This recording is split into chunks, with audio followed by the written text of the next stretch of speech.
جو اپنے آپ کو مسلمان کہتے ہیں، اور اس میں کوئی شبہ نہیں کہ وہ دل سے مسلمان ہوتے ہیں، ان کا جی بھی چاہتا ہے کہ وہ اللہ کے حکموں پر چلیں، ایسا بھی نہیں ہے کہ ان کا جی نہیں چاہتا، لیکن اس سب کے باوجود ان کے لیے اللہ کے دین پر چلنا، حکموں پر عمل کرنا، گناہوں سے بچنا، اپنی پوری زندگی کو اسلام کے رنگ میں رنگ دینا، یہ ان کے لیے بہت مشکل ہوتا ہے۔ ان کو لگتا ہے کہ دین پر چلنے میں بہت مشکل ہے، بلکہ سچی بات یہ ہے کہ ان کی کیفیت یہ ہوتی ہے کہ اللہ کے حکموں پر چلنا ان کے لیے ایسا ہوتا ہے جیسے جی گھٹ رہا ہے، جیسے دم گھٹ رہا ہے، الجھن ہوتی ہے، پریشانی ہوتی ہے، بعض لوگوں کو شرم آتی ہے، بعض لوگوں کو اپنے سماج کی، اپنے گھر والوں کی، اپنے دوستوں کی، اپنے جاننے والوں کی مخالفت سے ڈر لگتا ہے۔ ایک عجیب کشمکش کی کیفیت ہوتی ہے کہ ایمان مجھے روکے ہے تو کھینچے ہے مجھے کفر۔ ایک طرف تو جی چاہتا ہے کہ اللہ کے دین پر چلیں، جنت والے بنیں، لیکن دوسری طرف حال یہ ہے کہ قدم اٹھتے نہیں۔ نماز پڑھتے ہیں تو معلوم ہوتا ہے بوجھ ہے، کسی طریقے سے جلد نماز سے باہر آ جائیں، کوئی کام نہیں ہے، کوئی کام نہیں ہوتا مگر بوجھ محسوس ہوتا ہے۔ دین کی مجلسوں میں بیٹھنا ایک بوجھ ہوتا ہے۔ وہ لوگ جو گھنٹوں کھیل تماشوں میں وقت گزار دیتے ہیں بالکل آسانی کے ساتھ، ان کے لیے مسجد میں جانا، کسی دین کی مجلس میں بیٹھنا، کسی دینی کتاب کا مطالعہ کرنا، اپنے لیے ہدایت کے اسباب اختیار کرنا، یہ پورا بوجھ ہوتا ہے۔ اور یہ کوئی ایسا راز نہیں ہے کہ ہم نہ جانتے ہوں، یہ سب چیزیں وہ ہیں جن کا ہم اپنے آپ میں تجربہ کرتے ہیں۔ جانتے ہیں کہ قرآن مجید کی ایک آیت پڑھنے کا وہ ثواب ہے جو پوری دنیا میں کسی چیز کی وہ قیمت نہیں۔ جانتے ہیں کہ 2 رکعت نماز کا وہ ثواب اور بدلہ یقیناً ملنا ہے جس کی قیمت اس پوری دنیا اور اس کی تمام مال و دولت اور اس کی تمام عیش و عشرت سے کہیں زیادہ ہے۔ جانتے ہیں، بالکل یقین ہے، شبہ نہیں ہے، لیکن 2 رکعت نماز پڑھنے میں وہ زحمت ہوتی ہے جو 5 کلومیٹر پیدل جانے میں نہیں ہوتی۔ یہ کیا راز اس کا کیا ہے؟ اس کا راز کیا ہے کہ دین پر عمل کرنا مشکل ہوتا ہے۔ اللہ تعالیٰ نے قرآن میں اس بات کو بیان فرمایا ہے کہ ایمان لانے کے بعد بھی یہ جو حال ہوتا ہے کہ دل کسی طریقے سے آمادہ نہیں ہوتا، مزہ نہیں آتا دین پر عمل کرنے میں، دل کی خوشی نہیں ہوتی، راحت اور سکون نہیں ملتا، ایک بوجھ معلوم ہوتا ہے۔ شادی ہونے جا رہی ہے، دل سے جانتے ہیں کہ خرافات والی شادی دنیا میں بھی بوجھ ہے، پریشانی ہے، بے برکتی اور نحوست کا سبب ہے، دل سے جانتے ہیں، کھلی آنکھوں تجربہ کرتے ہیں۔ فلاں گھر میں خراب شادی کا نتیجہ گھر کے اندر نحوست کی شکل میں نمودار ہوا، دن رات کہتے بھی ہیں، مانتے ہیں کہ اللہ اور اس کے رسول کا حکم ہے کہ شادی میں کفایہ شعاری کی جائے، ناجائز پیسہ خرچ نہ کیا جائے، بے حیائی کا مظاہرہ نہ ہو، جانتے ہیں، لیکن جب ہمارے گھر میں شادی آتی ہے تو اللہ کے حکموں کے مطابق شادی کرنا ایک بوجھ معلوم ہوتا ہے۔ مولانا صاحب کیا کریں، بیوی نہیں مان رہی، مولانا صاحب کیا کریں، کیسے منہ دکھائیں گے لوگوں کو۔ یہ پوری صورتحال ہمارے ساتھ ہوتی ہے، دین پر چلنا مشکل ہوتا ہے۔ قرآن مجید نے اس کا راز بیان کیا ہے۔ قرآن نے راز بیان کیا ہے کہ جس کو اللہ سبحانہ و تعالی دین پر چلانا چاہتے ہیں، جس کے لیے راستے کو آسان کرنا چاہتے ہیں، جس کو اس دین کے راستے میں آگے بڑھانا اور ترقی دینا چاہتے ہیں، جس کو اپنے قرب اور رضا کا مقام عطا فرمانا چاہتے ہیں، اس کو ایک خاص صفت عطا فرماتے ہیں کہ اس کا دل اللہ کے دین کے لیے کھل جاتا ہے۔ کھل جاتا ہے کا کیا مطلب؟ کھل جاتا ہے کا مطلب یہ ہے کہ ہم لوگوں کو جو اللہ کے دین پر عمل کرنے میں بوجھ معلوم ہوتا ہے، ان لوگوں کا حال اس کے بالکل برعکس ہو جاتا ہے۔ ان کے لیے دین پر عمل کرنا دل کی، دماغ کی راحت کا سبب بن جاتا ہے۔ ان کو مزہ آنے لگتا ہے، ان کو وہ لوگ قابل رحم نظر آتے ہیں جو اللہ کے دین پر عمل نہیں کرتے ہیں. ان کو پھر اللہ کے دین پر عمل نہ کرنے والوں پر رشک نہیں آتا، ان کو رشک نہیں آتا. ان کو دیکھ دیکھ کے دل میں یہ تمنائیں نہیں ہوتی کہ فلاں لوگ جو مال اور دولت کے خزانوں کے مالک ہیں اور ان کو اپنی آخرت برباد کرنے کے لیے استعمال کر رہے ہیں اور اللہ سبحانہ و تعالیٰ کا غضب خرید رہے ہیں، ان لوگوں کے مال و دولت پر ان کو پھر رشک نہیں آتا بلکہ ترس آتا ہے.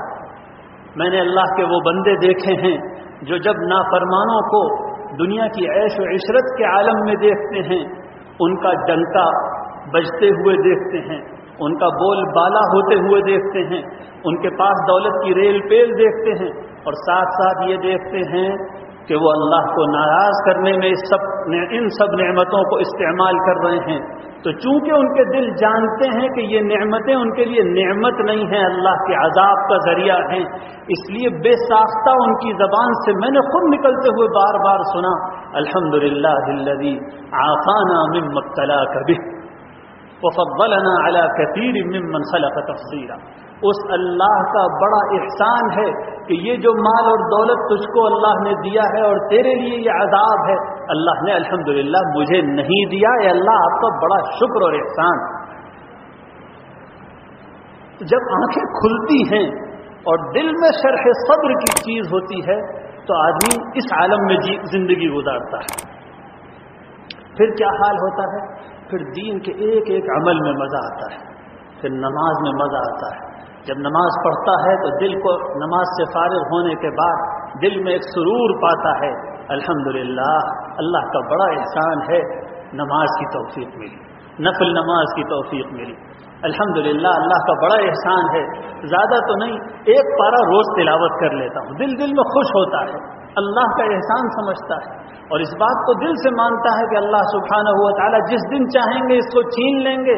توفیق بھی انہی کے ہاتھ میں ہے، دل ان کے ہاتھ میں ہے، ان کی انگلیوں کے بیچ میں ہے، جیسا کہ حدیث میں آتا ہے القلب بین اصبعین من اصابع الرحمن یقلبها کیف یشاء.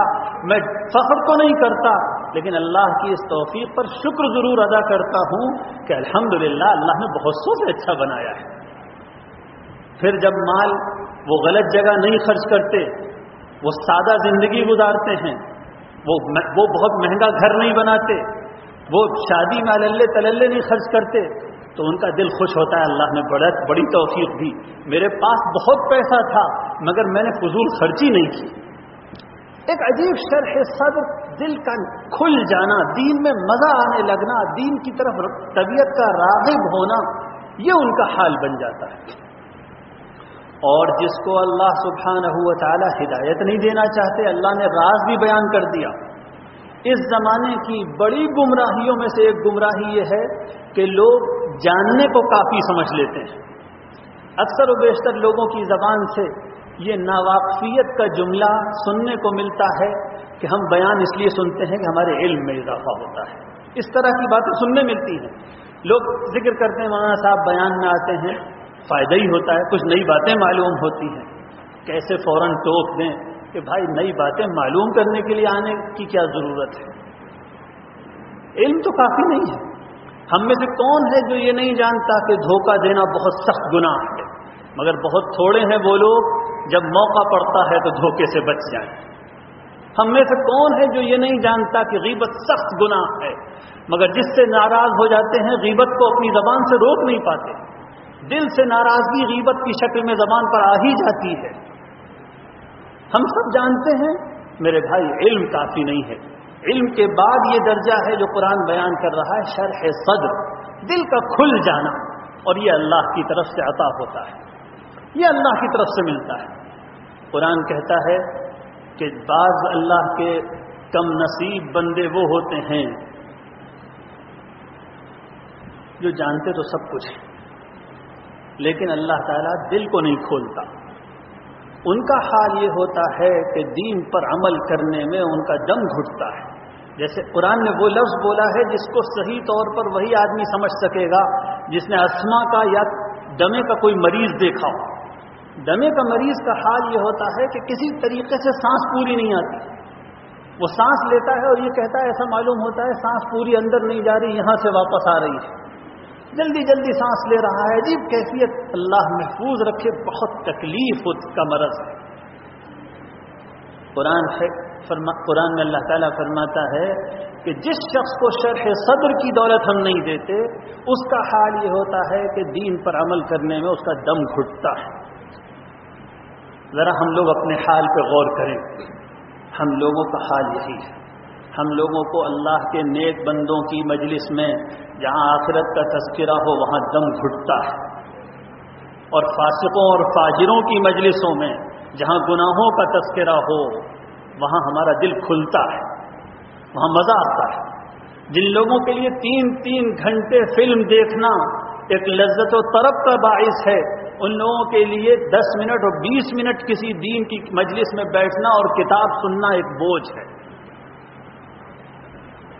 بوجھ ہو جاتا ہے، دم گھٹتا ہے، کسی طرح دل نہیں لگتا۔ نماز کو کھڑے ہوتے ہیں تو 5 منٹ 5 گھنٹے لگتے ہیں، زکوٰۃ دینا ایک پورا بوجھ معلوم ہوتا ہے۔ اللہ محفوظ رکھے، اللہ محفوظ رکھے۔ میں نے ایک اللہ کے بندے کو دیکھا، بہت اللہ نے دولت دی تھی، نماز اور جماعت کے بڑے پابند تھے، کافی دور سے بڑھاپے میں گھٹنوں کی بڑی تکلیف کے باوجود مسجد آتے تھے اور نماز پڑھتے تھے، مگر عجیب شامت اعمال، عجیب اللہ کی طرف سے بے توفیقی، رو رو کر یہ کہتے تھے مولانا زکوٰۃ نہیں نکلتی، رو رو کر کہتے تھے مولانا زکوٰۃ نہیں دی جاتی، زکوٰۃ نہیں دی جاتی، کیسے نکالیں، ہو نہیں پاتا مولانا، رو بھی رہے ہیں اور یہ کہہ رہے ہیں زکوٰۃ نہیں دی جاتی۔ یہی ہے وہ ضیق صدر، یہی ہے وہ دل کی تنگی، یہی ہے وہ دل میں اللہ کی طرف سے اتارے جانے والا اندھیرا اور ظلمت، جس کے بعد دین پر عمل کرنا بوجھ بن جاتا ہے۔ جب یہ آیت نازل ہوئی تو صحابہ کرام نے رسول اللہ صلی اللہ علیہ وسلم سے پوچھا، اللہ کے رسول، آیت یہ نازل ہوئی، ہماری سمجھ میں پوری بات نہیں آ رہی کہ ہوتا کیا ہے کہ کچھ لوگوں کا دل کھل جاتا ہے، بڑا مزہ آتا ہے ان کو دین پر عمل کرنے میں۔ جو حال تھا رسول اللہ صلی اللہ علیہ وسلم کا، صحابہ کرام کا، بڑا مزہ آتا تھا۔ حضور صلی اللہ علیہ وسلم کا حال یہ تھا کہ آپ کو نماز میں جو آنکھوں کی ٹھنڈک اور دل کا سکون ملتا تھا وہ دنیا کی کسی چیز میں نہیں ملتا تھا۔ آپ نے ایک عجیب حدیث میں فرمایا کہ دنیا کی مزیدار چیزوں میں میرے لیے لذت اللہ نے رکھی ہے، دنیا کی مزیدار چیزوں میں اور نعمتوں میں اللہ نے میرے لیے ویسے ہی لذت رکھی ہے جیسے تمام انسانوں کے لیے رکھی ہے، لیکن آنکھوں کی ٹھنڈک جو ہے وہ نماز میں ہے۔ فرق دیکھیے، دنیا کی چیزوں کی محبت ہے، لذت ہے، لیکن جسے کہیں آنکھوں میں ٹھنڈک پڑ جانا، دل کو قرار اور سکون آ جانا، وہ تو میرے لیے نماز ہے۔ وَلَٰكِنْ قُرَّةُ عَيْنِي فِي الصَّلَاةِ۔ حضور صلی اللہ علیہ وسلم جب حضرت بلال سے کہتے تھے ذرا اقامت کہو، تو کبھی کبھی نماز کا ایسا شوق ہوتا تھا اور اللہ کے سامنے کھڑے ہونے کا ایسا انتظار ہوتا تھا کہ زبان سے نکل جاتا تھا، بلال جلدی سے میرے سکون کا انتظام کرو، نماز کھڑی کرو۔ صحابہ کرام کا بھی یہ حال ہوتا تھا کہ نماز میں وہ مزہ آتا تھا کہ بڑی سے بڑی تکلیف کا احساس پھر نہیں ہوتا تھا۔ ایک عجیب واقعہ ہوا غزوہ مریسی سے واپسی میں کہ رسول اللہ صلی اللہ علیہ وسلم نے ایک صاحب کو، 2 لوگوں کو پہاڑ کی ایک چوٹی پہ کھڑا کیا رات کے آخری حصے میں کہ ذرا ہم لوگ سو جائیں، مگر ادھر سے دشمن کے آنے کا ڈر ہے، تم دونوں پہرا دو، کہیں ایسا نہ ہو ادھر سے ہم پر حملہ ہو جائے۔ وہ دونوں اس جگہ گئے اور باری طے کر لی، اور ان میں سے جو انصاری بھائی تھے انہوں نے اپنے مہاجر بھائی سے کہا تم شروع میں سو لو تھوڑی دیر، میں نماز پڑھ لیتا ہوں اور نگرانی کر لوں گا، اور پھر بعد میں آرام کر لوں گا، تم نگرانی کر لینا، پہرا دے لینا۔ انصاری بھائی نے نماز کی نیت باندھ لی اور سورہ کہف شروع کر دی، اور وہی ہوا جس کا رسول اللہ صلی اللہ علیہ وسلم کو اندیشہ تھا۔ دشمن آیا اور اس کو اندھیرے میں لگا کوئی آدمی کھڑا ہوا ہے، وہ نماز پڑھ رہے تھے، دشمن نے تیر مارنا شروع کیا۔ اندھیرے میں اس کو یہ نظر نہیں آ رہا تھا تیر مارنے والے کو کہ تیر لگ رہا ہے یا نہیں لگ رہا، اور وہ بار بار تیر مار رہا تھا، اور ادھر یہ حال تھا کہ ایک ایک تیر آ کر جسم میں پیوست ہو رہا تھا، اور یہ نماز میں تھے۔ ایک تیر آ کے لگا، 2 لگے، 3 لگے، یہاں تک کہ ان کو یہ لگا کہ کہیں ایسا نہ ہو کہ میں بے ہوش ہو کر گر جاؤں اور یہ ساتھی سوتے رہیں اور اللہ کے رسول صلی اللہ علیہ وسلم پر یہ حملہ ہو جائے، یہ لوگ حملہ کر دیں. اس لیے انہوں نے اپنی نماز مختصر کی، اپنے ساتھی کو اٹھایا. تو حدیث کے الفاظ ہیں فَلَمَّا رَأَى الْمُهَاجِرِيُّ مَا بِالْأَنصَارِيِّ مِنَ الدِّمَاءِ، جب مہاجر نے دیکھا کہ خون میں لت پت ہے انصاری بھائی، تو پوچھا تم نے مجھے پہلے کیوں نہیں اٹھایا؟ انہوں نے جو جواب دیا وہ ہے ہم میں اور ان لوگوں کا اصل فرق، اور وہی چیز ہے شرح صدر کا فرق، سینے کے کھل جانے اور دل کے کھل جانے کا فرق. انہوں نے کہا سورہ کہف شروع کر دی تھی، اتنا مزہ آ رہا تھا کہ کسی طرح جی نہیں چاہتا تھا کہ سورہ کہف پوری کیے بغیر رکوع کر لوں اور تم کو اٹھا دوں، اور ابھی بھی میں نہ کرتا چاہے موت آ جاتی، مگر ڈر یہ تھا کہ اللہ کے رسول کو نقصان پہنچ جائے گا، اس لیے میں نے نماز مختصر کی ہے. کس دنیا میں ہیں ہم لوگ اور کس دنیا میں ہیں اصل ایمان والے؟ یہ وہ چیز نہیں ہے جو اللہ کے رسول اور صحابہ کرام پہ ختم ہو گئی. یقیناً نبوت ختم ہو گئی، صحابیت ختم ہو گئی، مگر وہ دینی نعمتیں جو اللہ کے رسول صلی اللہ علیہ وسلم کے صدقے میں امت میں جاری ہوئی وہ باقی ہیں اور باقی رہیں گی.